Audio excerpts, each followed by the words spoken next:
Hola, hola. What is going on Thursday Think Tank? Jason here. Hope you're doing fantastic. I have a quick message for you. And I'm looking to my left here because I'm actually on the computer. If you can actually see it here, I'm actually in the Thursday Think Tank right now. But my phone is going dead. But I have a quick message that I believe you'll get some value from that I just wanted to share with you.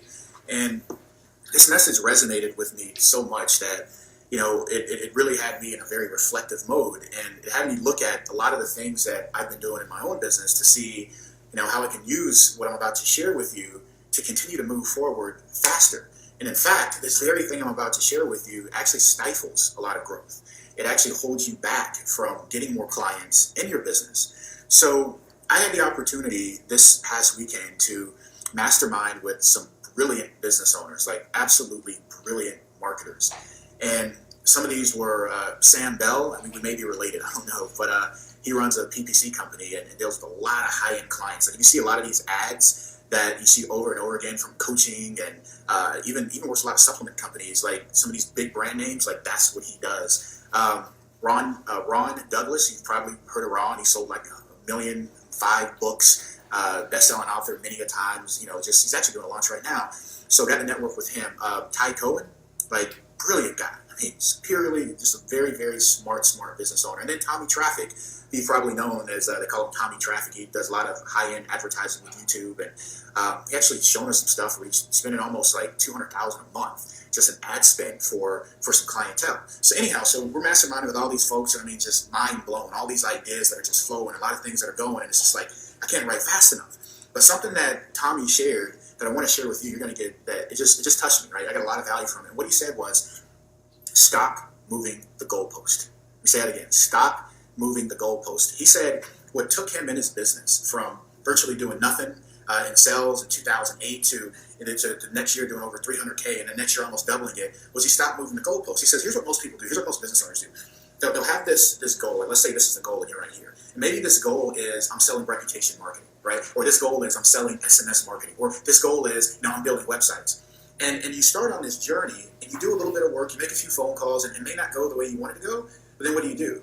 You start to do something else, right? And then so maybe that didn't work, let me try something else. So then you move the goalpost further, right? And you're still trying to score. The score is the client here, but you keep moving that goalpost back further and further. You're doing it unknowingly, which leads to more frustration. And the moment he said that, I was like, wow, like how many times do we do this in our business? How many times do we try something and it doesn't go the way that we want, but you really don't have enough statistical analysis to gauge was it effective or not. But when you have that goal, right, you know what it takes to score to get a client, that's stability. So now all you got to do is figure out what angles do work, right? Because you may do something to get a reputation client and that method of prospecting may not have worked for you. But you're not going to move the goalpost and go in a totally new direction, which just moves it further and further back. You're just going to find another angle to still score, right? And that maybe the phone's not effective. So now you may start doing direct mail, and maybe the direct mail's not working the way you want to. So maybe you start to do voice drops. Maybe that's not as effective as you want to. And then all of a sudden you found out that, email marketing works best for my business. Stop moving the goalpost, right? That resonated with me so much, folks, that we do this all the time in our business. And when you know exactly what you do and who you serve and what you provide in your marketplace, now when you see other things, as far as look at this new product or this new SMS or what we're promoting today with direct mail, you'll know, does this fall in place with my core strategy to score? Right? No longer are you just looking at different directions, being confused and overwhelmed. You know if it's part of your strategy. Can you incorporate this into your strategy? But what you're not doing is you're not moving the goalpost, which in turn hurts you. So a couple other things that we do to move the goalpost is we overcomplicate things way too much. We do.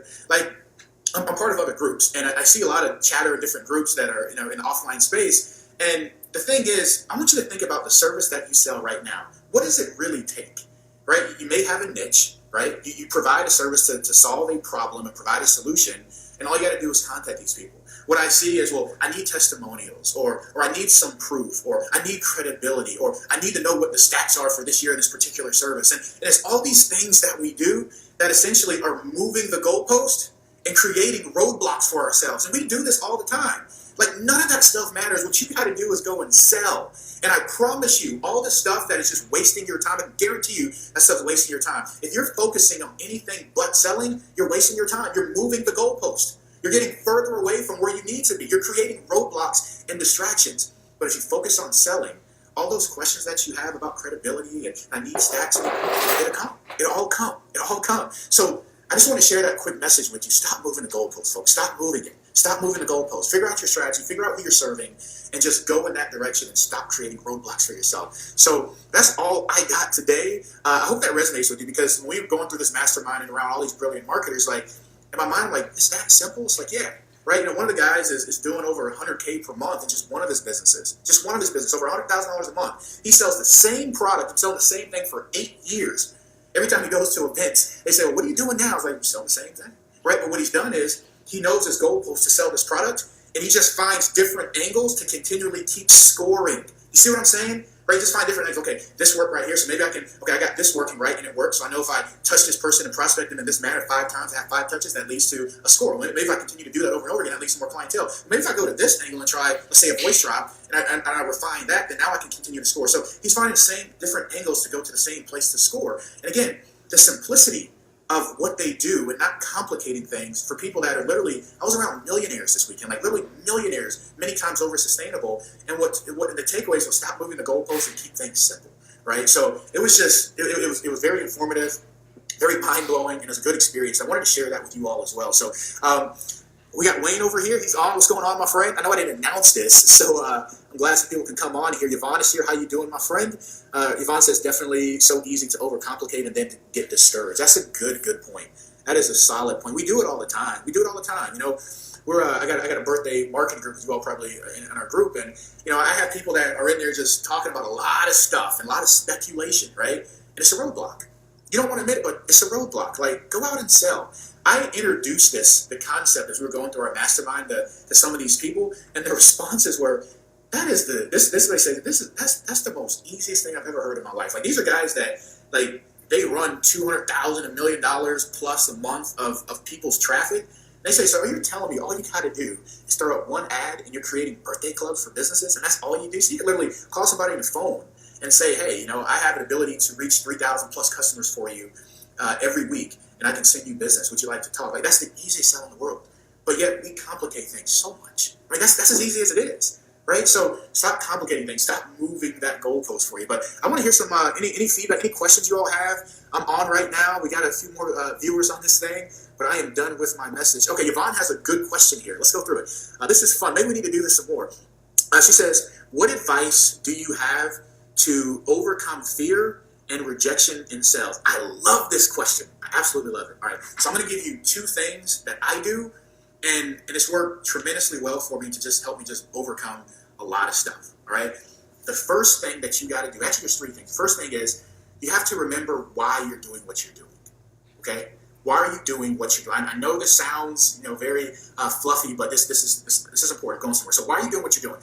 For me, in like 2011, 2012, I was deep in debt. I worked a job that I couldn't stand, and I knew that I had to find a way to get out of it. So every time I was fearful or thinking about, you know, like, I don't know if I should call this person. What are they going to say? What are they going to think of me? I immediately thought to what was my purpose and my reason for doing it. And my reason was greater than the fear that I actually had, and I just went and did it, okay? The second thing that you have to think about when that comes to mind is, this is going to sting a little bit, but it's you being selfish. What? Yeah, you're actually being selfish. Let me tell you why.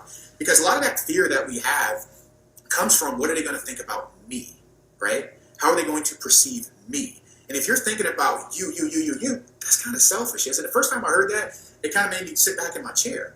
So when you take what the fears that you have about rejection and what they're going to think of you off of yourself and focus your whole being and what you're here to offer on how you're going to help them, it changes the whole dynamic, right? Because the state of mind that we're often in is, why would somebody invest in me? Why would somebody buy my stuff? Why would somebody, you know, buy my local services and product for me? Where the mindset should be, why would somebody not invest in what I have to offer? Did you see the difference there? Right? Why would they invest in me? That's fear. Why would they listen to me? That's fear. What are they going to think of me? That's fear of being selfish. Instead of, why would they not buy from me?